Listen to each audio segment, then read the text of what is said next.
Hello Claire, est-ce que tu pourrais te présenter en 3 phrases pour nous dire ce que tu fais actuellement dans la vie, comment tu étais avant de rejoindre le bootcamp et quel est ton projet?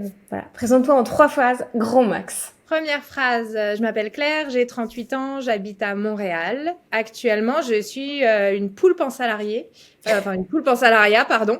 C'est-à-dire que je travaille pour un employeur dans le domaine des arts du spectacle, je vends des spectacles et je travaille comme aide natale dans une maison de naissance. Donc j'ai déjà cette dimension de 2 choses différentes. Mon projet aujourd'hui, ce serait de me lancer en freelance dans la rédaction web ou rédaction de façon plus générale. Dans le domaine de la périnatalité parce que j'aime beaucoup. J'aimerais aussi, c'est là que ça devient un peu plus compliqué. J'aimerais aussi peut-être continuer en fait à être comme consultante dans le domaine du spectacle vivant pour aider les compagnies à développer leur diffusion à l'international, leur développement de tournée. Et puis en troisième, j'aimerais aussi faire de la photographie familiale. En fait, mon gros but, ce serait d'aider les parents à apprécier leur parentalité, que ce soit par la rédaction ou la photo. Ça, ce serait comme mon but ultime, genre comme qui correspondrait à mes valeurs. Mais entre-temps, j'ai plein de petits jalons d'idées qui vont me permettre quand même de commencer à me lancer, d'être autonome, de gagner de la confiance pour arriver à ce but ultime. Et quand tu t'es retrouvée dans le bootcamp, qu'est-ce qui t'a donné envie de rejoindre le bootcamp il y a 2 mois? Je pense à peu près comme tout le monde, une pub Instagram bien arrivée au bon moment, bien ciblée. Fait que oui, j'ai vu ça défiler sur mon écran et je me suis dit, ah waouh, ça m'a l'air d'être fait pour moi. Mon but n'était pas forcément d'être ni créateur, ni nomade, mais d'être indépendante. Fait que j'ai voulu y aller en me disant, est-ce que malgré cette dimension-là, ce bootcamp peut me parler à moi? Et la réponse était oui. Donc je me suis vraiment inscrite et dès les premiers, le fait que ça se passe en live, en fait, dès les premiers lives, c'est hyper motivant en fait de voir que juste le premier live que je pense tu dis hey, salut de Montréal, puis il y a toi Clem en face qui dit hey, salut Claire de Montréal. Ben je l'ai trouvé, genre j'étais là waouh, c'est pas un fake, tu sais, une vidéo préenregistrée, fait que j'ai trouvé que ça avait l'air d'être vrai, authentique et ça m'a vraiment incité à continuer. Puis les petits exercices, le fait qu'il y a plein de gens qui interviennent, etc. Bah, j'ai trouvé que c'était parlant et j'ai vraiment essayé avec rigueur de me tenir à regarder les vidéos, à faire les exercices en me disant ok, je profite à fond de ces 10 jours pour me dire ok, est-ce que je vais me sentir capable de me lancer ou pas. Justement, te sentir capable de te lancer, ça veut dire quoi? Ça veut dire que je viens d'un entourage où on n'a pas beaucoup de freelance dans ma famille. On est très attaché au salariat, au confort, à la sécurité. J'ai un conjoint qui me répète souvent que toi et moi, on n'est pas des entrepreneurs. C'est genre, on sait faire plein de choses, on est très compétents sur plein de choses, mais on n'a pas cette petite coche qui fait qu'on est entrepreneur. Fait que moi, ça me va, je reste dans mon confort, je trouve ça cool, mais en même temps, dans mon boulot actuel, bah, je commençais à me dire, je me sens peut-être plus à ma place, j'ai envie de faire autre chose, j'ai envie de me lancer des nouveaux défis. Alors, j'ai commencé à être un peu poulpe, à devenir aide natale en maison de naissance. Puis en fait, de fil en aiguille, je me rends compte que j'ai envie d'autre chose. Et que cette autre chose, bah, je vais l'obtenir en étant mon propre boss, mon propre patron. Mais il me manquait toujours la petite étincelle qui fait que tu as confiance de te lancer. Et en fait, je trouve que le bootcamp et le campus, moi, en tout cas, moi personnellement, c'est ça qui m'apporte. C'est la confiance, c'est avec tous les thèmes qui sont abordés, l'espèce de petit coaching personnel, tout en étant une équipe avec une communauté, tu sais, qui se soutient. Mais je trouve que toutes les réflexions qui se font, c'est beaucoup plus profond que juste professionnel. Toutes les vidéos, en fait, tous les partages, c'est comme réviser toutes les sphères de ta vie pour que ça s'aligne vers te lancer. Et je savais pas exactement ce que je cherchais, mais en tout cas, j'ai trouvé quelque chose qui me convenait. Waouh! Non, c'est beau ce que tu dis. Et du coup, tu as rejoint le campus des créateurs nomades. Qu'est-ce que tu as accompli là dernièrement? C'est quoi tes dernières réussites? Donc j'ai rejoint le campus des créateurs nomades il y a 1 mois et demi. C'est pas énorme là. Et en fait, ce que j'ai accompli depuis, d'abord, il y a eu un challenge Panini. Qui était, je sais pas si je peux en parler, mais On va garder un peu le secret. Hein. on va garder un peu le secret, mais j'ai suivi le challenge Panini en fait, et ça m'a vraiment permis de prendre confiance en moi, d'avoir envie d'annoncer mon projet et tout, et aussi de faire des contacts avec des gens. Et en fait, chaque contact que j'ai fait en tout cas, beaucoup de contacts que j'ai fait, il y en a beaucoup qui m'ont dit comme « Ah, mais tu sais, moi, genre, je pourrais penser à toi pour ça, mais il faudra que tu m'envoies ton CV. » Mais je sais qu'on fait des recherches de gens comme ça, jusqu'à, en fait, ce contact d'une de mes anciennes collègues qui, elle, est éditorialiste web. Et elle m'a dit un jour « Ah, ben moi, je pourrais récupérer un contrat que je pourrais te donner parce que je peux pas le prendre présentement, j'ai trop de contrats. » Fait que je vais essayer de te pitcher dessus, puis on pourrait continuer à travailler ensemble, je pourrais te mentorer en fait. En gros, c'est super parce que c'est une preuve de confiance de sa part et en même temps, ben, moi, ça me permet d'apprendre en faisant ce contrat-là. Je sais pas encore si je veux trop que ce soit publié parce que c'est comme pas encore signé, puis genre, j'ai un petit côté du genre, ou peut-être que je vais toucher du bois. Mais voilà. Et puis, ça me permet aussi de me dire, ben, c'est qu'il y a de l'espace pour ça. Il y a des gens qui ont envie d'avoir de la rédaction. Il y a un besoin. Peu importe où est-ce que je vais m'en aller, si j'arrive à trouver les bons clients, ben, a priori, je devrais pouvoir réussir à en vivre. Ce qui est un peu mon but ultime, parce que j'ai annoncé aussi mon départ à mon employeur la semaine passée. Donc, 1 mois et demi après avoir commencé le campus. Je pense que ça mûrissait depuis quelque temps en moi, mais que là, ça m'a donné le go pour pouvoir le faire, en tout cas l'assurance pour pouvoir le faire, que c'était le bon moment, que c'est maintenant ou jamais. J'ai été vraiment rassurée par le campus pour ça. Et donc, j'ai annoncé mon départ à mon employeur tout en essayant de le garder comme envie de collaborer ensemble, en fait, comme un futur client potentiel. Donc, j'ai la chance d'avoir un employeur très compréhensif. Ici, au Québec, ben, on n'a pas vraiment de chômage. Moi, j'ai la pression à partir du moment où j'ai plus de revenus en tant que salarié, ben, il faut que je commence à faire des revenus en tant que travailleur autonome freelance. Donc, je me suis donné un 6 mois, aussi grâce aux exercices qu'on a dans le campus. Tu sais, ça m'a permis vraiment de calculer c'est quoi mon petit coussin de sécurité qu'il me faut. Puis, ça m'a permis aussi de me rendre compte psychologiquement, c'est quoi dont j'ai besoin, c'est quoi le loose que je me donne.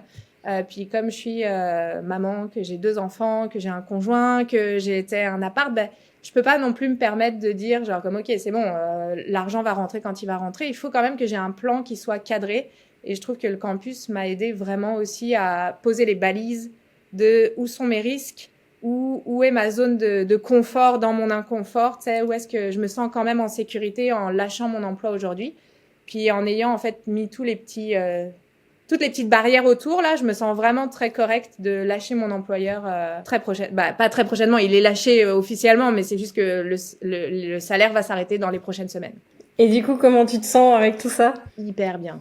Comme je te disais, là, tous les petits succès que j'ai, toutes les réussites, en fait, je me sens super galvanisée. Quand mon ancienne collègue m'a appelée l'autre jour pour me dire « Hey, j'ai pensé à toi pour un contrat », puis qu'elle m'a dit, genre, j'étais sur un high pendant, genre, comme 3-4 heures ensuite derrière, genre, même mon chum me disait, genre, wow, attends, c'est pas encore fait. Je disais, laisse-moi profiter un petit peu, là, de mon excitation. Bon, je suis super contente, ça va fonctionner. La démission, c'est aussi super bien passé. Fait que je me sens encore, genre, très chanceuse. Je veux pas me porter la poisse ou quoi, mais j'ai l'impression que les étoiles s'alignent, mais aussi parce que je les ai un peu aidées, puis balisées, puis même moi, je me sens suffisamment en confiance pour aller le faire. Fait que je me sens en confiance, je me sens super excitée, j'ai vraiment hâte à la suite en fait. Je pensais que j'allais avoir peur de procrastiner, tu sais, d'essayer de me dire ok, je vais d'abord faire mon site web, je vais mettre à jour mon LinkedIn, puis ensuite je vais commencer à le faire. Et en fait, ben, aussi avec tout ce qu'on apprend dans le campus, je me suis trouvée rapidement dans la position où j'ai envie de faire. C'est genre j'ai envie de mettre les mains dans le cambouis, j'ai envie de tester, j'ai envie de me planter, j'ai envie j'ai envie de faire parce que c'est comme ça que je vais avancer et que je vais progresser en fait. Et je pense que je suis arrivée à un moment de ma vie où ça, je le comprends, que ben, c'est en faisant que ça va arriver. C'est pas en essayant de faire le plus joli site web possible ou quoi que ce soit que ça va me faire gagner des clients. Yes, totalement aligné avec toi. Et t'avais hésité à rejoindre le campus? Complètement, totalement. En fait, je pensais pas le rejoindre parce que j'étais là genre comme oh ok ça va c'est cool, tu sais, j'ai compris le bootcamp, je comprends le principe, je suis pas sûre que j'ai besoin du campus ou quoi que ce soit. Et puis il y a eu le dernier live, je sais pas, je me suis dit ok c'est bon, je vais tenter. Je vais rejoindre le campus. La somme, genre, était vraiment importante pour moi. Donc, puis moi, je voulais payer en une fois parce que je le sais que quand tu payes en 12 fois, genre, ça te coûte un peu plus cher. Fait que je dis, genre, je vais payer en une fois. J'ai raclé mes fonds de tiroir pour le payer. Quand je l'ai dit à mon conjoint, il a fait genre comme, ah, quoi, bah, t'es malade, mais en tout cas. Il a l'air à fond. Non, non, en fait, genre, entre nous, genre, j'avoue que je lui donne pas le beau rôle dans le truc, mais il me soutient pour de vrai. En fait, je pense que Ok.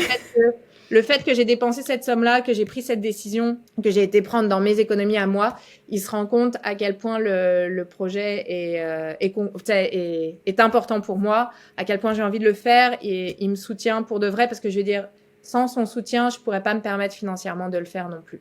Donc non, non, non, il me soutient pour de vrai, là.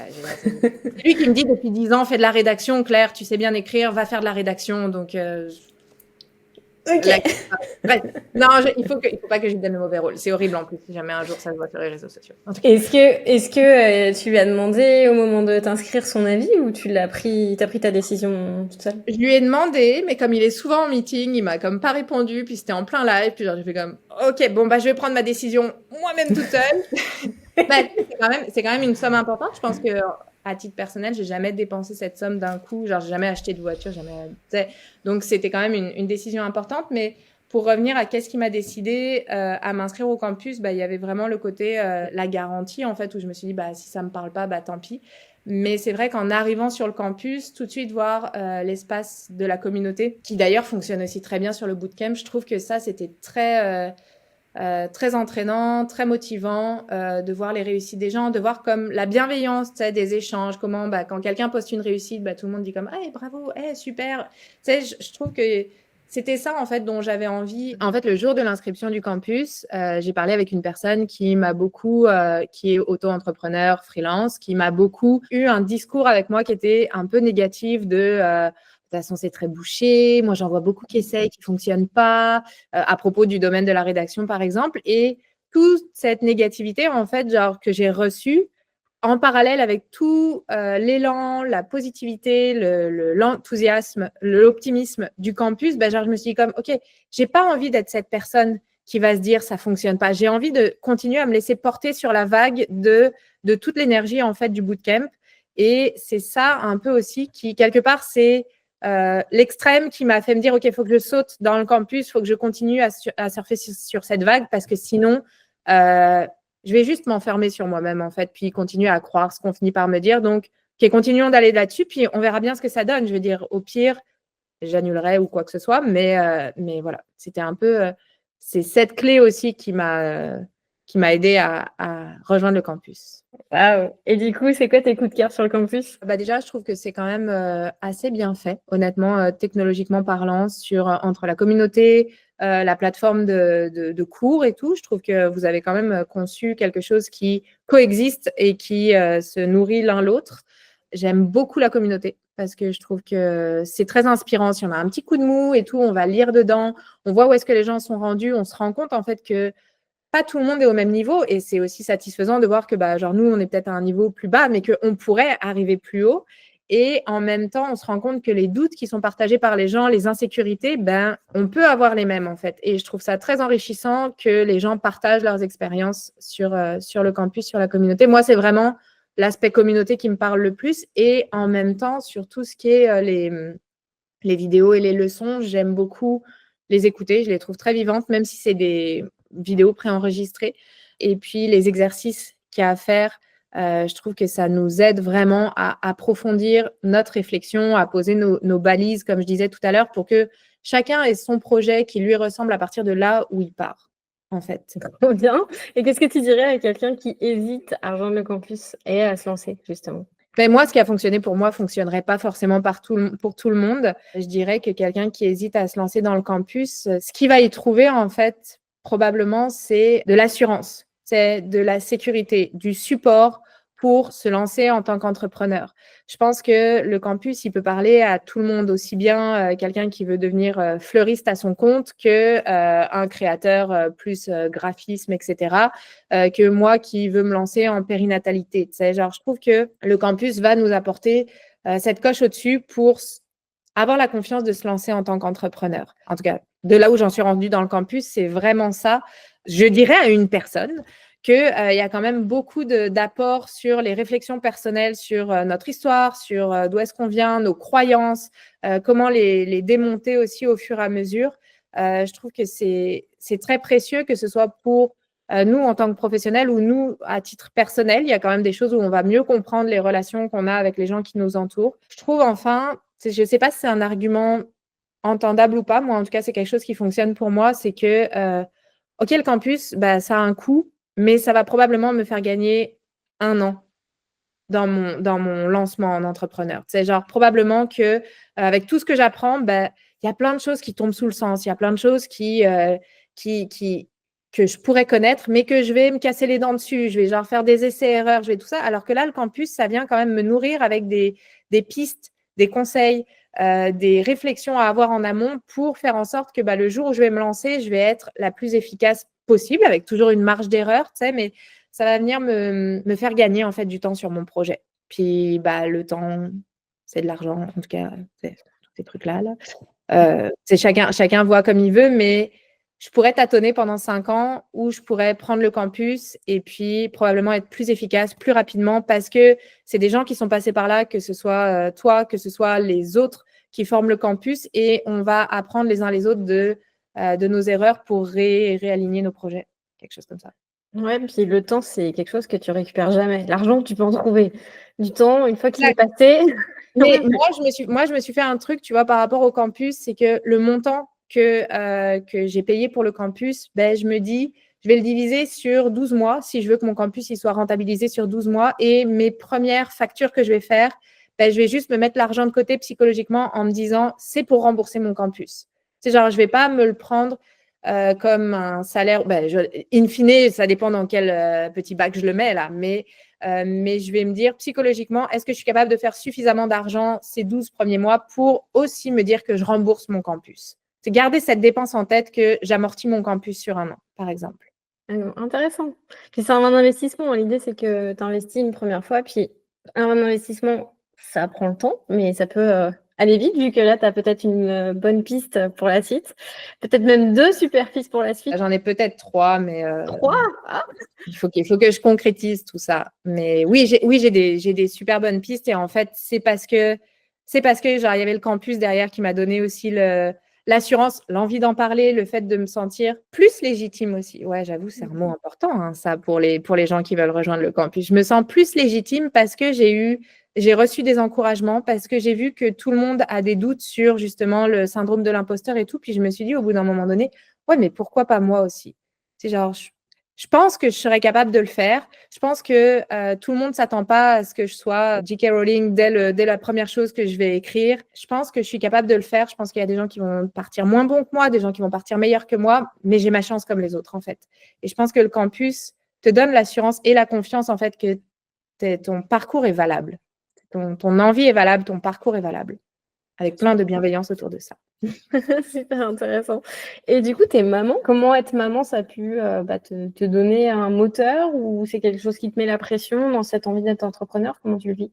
Moi, être maman, c'est quelque chose d'un point de vue personnel qui a vraiment changé ma vie d'une façon que j'imaginais pas, mais comme j'imagine toutes les mamans, on s'y attend pas, puis ça bouleverse notre vie. Et en fait, j'ai découvert le milieu de la périnatalité pendant ma première grossesse, en devenant maman. Donc, le fait qu'aujourd'hui, ce soit un domaine qui m'intéresse, dans lequel je me suis formée pour être marraine d'allaitement, monitrice de portage, puis aide natale, c'est évidemment pas étranger au fait que j'ai envie de me diriger dans ce domaine-là aussi parce que je vois un petit peu la solitude parfois dans laquelle sont les parents, l'inconnu, etc.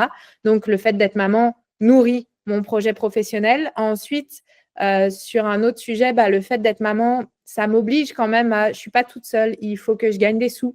Fait que ça me donne un petit peu un coup de pied aux fesses d'être efficace, de ramener suvaisamment d'argent pour prendre soin de ma famille parce que ma peur que j'ai aujourd'hui de ne pas être en sécurité, c'est que ça se reflète sur ma famille, sur mes enfants. Je ne vais pas être dramatique, là, je ne vais pas perdre ma maison demain parce que je ne laisserai jamais faire ça, mais ça me donne un coup de boost pour être plus efficace. Et enfin, en troisième, le fait d'être maman, je trouve que ça me donne envie de montrer à mes enfants que je suis capable de le faire, que j'ai envie de me diriger vers quelque chose qui me plaît. Ça me donne aussi envie d'être à mon compte, c'est avoir un meilleur temps de qualité à passer avec mes enfants, même si actuellement j'en ai du temps de qualité à passer avec eux. Mais si je peux réduire mes heures en gagnant autant, ben, ça me permet de moins être dans la pression tout le temps de mon Dieu, mais là, genre, ok, je me prends une demi-journée, puis il va falloir que je la rattrape parce que là, je voulais passer l'après-midi avec mon fils, tout ci, tout ça. Donc, c'est mieux organiser mon temps pour passer des meilleurs moments de qualité avec mes enfants. En fait, sur ces 3 sphères-là, je trouve que ça me porte d'être maman, ça me booste. Ça me facilite pas les choses sur les horaires, hein, parce qu'on s'entend qu'à part 21h30 le soir, j'ai un petit peu du mal à suivre le campus. Mais à part ça, je veux dire, on s'accommode de tout. On trouve, en tant que parent, on trouve énormément de ressources partout. On a des compétences qui sortent de nous-mêmes qu'on savait même pas qui existaient. Donc, c'est un super bon support pour se lancer en tant qu'entrepreneur, je trouve. Même si vous ne faites pas des enfants pour vous lancer en tant qu'entrepreneur. Hein. Ça n'empêche pas. Pour moi, ce n'est pas un frein. C'est bien que tu le dises, parce qu'il y a des personnes qui ont peur de se lancer parce qu'ils ont des enfants. Mais je trouve que c'est un moteur tellement puissant. Puis ça te pousse vraiment, comme tu dis, à être efficace. Là, moi, je l'ai vu. Hein. En devenant maman. Ouais. Bah, d'abord, en devenant parent, tu deviens efficace sur plein de choses à la fois que tu n'as jamais soupçonné. Et en plus, bah oui, parce que tu as une autre famille, tu as quelqu'un d'autre que toi-même dont il faut que tu prennes soin. Donc, tu prends soin de toi en allant vers ton projet pro, mais tu as quand même des priorités dans ce projet pro, des variables que tu ne peux pas ajuster. Il faut que tu gagnes un minimum d'argent pour… et donc, je trouve que ça remet les priorités au bon endroit, en fait, quelque part. Génial. Est-ce que tu dirais, ce serait quoi ton mot de la fin pour la personne qui t'écoute là? Vas-y! Non. Mon mot de la fin pour la personne qui m'écoute, ce serait d'oser de croire en elle, en fait, de se dire qu'elle a toutes les ressources à l'intérieur, qu'elle est capable, qu'il y a probablement si elle est là aujourd'hui, c'est qu'il y a probablement des blocages, mais qui peuvent être, selon moi, qui peuvent être dégoupillés par le bootcamp, par le campus, parce que vous regardez quand même des choses assez inouïes et vastes pour débloquer les gens, mais qu'on a tous des blocages en nous qui viennent de nos histoires personnelles ou de notre environnement actuel, mais qu'on a tous la capacité d'être libre, d'être à notre compte, d'être suffisamment fort, courageux et d'avoir les compétences de faire quelque chose qui nous plaît, en fait. Je pense qu'aujourd'hui, il y a de plus en plus de gens qui sont aussi à leur compte, ou pas, il devait y en avoir pas mal aussi avant, mais qu'on a tous la capacité de le faire, que le salariat, ce n'est pas la seule avenue dans la vie. Merci, Claire. Merci. Merci beaucoup pour ton partage. Merci à toi. Merci pour tout. Et honnêtement, puis tu n'es pas obligé de le mettre là, mais merci pour tout ce que vous avez créé aussi. Genre, je trouve ça assez fabuleux, en fait. Je trouve que c'est super stimulant. Moi, je suis vendue, personnellement. Écoute, merci beaucoup. Enfin, ça fait super plaisir. Et je suis vraiment épatée par le chemin que tu as fait en 1 mois et demi. C'est hallucinant. Je sais pas, moi, j'étais là, genre, comme, ok, j'aurais pu. Moi, honnêtement, tant qu'à moi, j'aurais démissionné une semaine après le bootcamp, mais la vie a fait que j'ai pas pu parce qu'il s'est passé plein de trucs avec mon employeur que j'ai pas pu annoncer. Fait que j'ai gardé ça. J'avais trop hâte de l'annoncer. Du coup, je l'ai gardé, donc j'avais trop hâte de l'annoncer quand je l'ai annoncé et maintenant, je me sens bien. Trop génial. Écoute, merci beaucoup, Claire, pour ton partage et on se retrouve très vite sur le campus. Merci, Claire. À bientôt.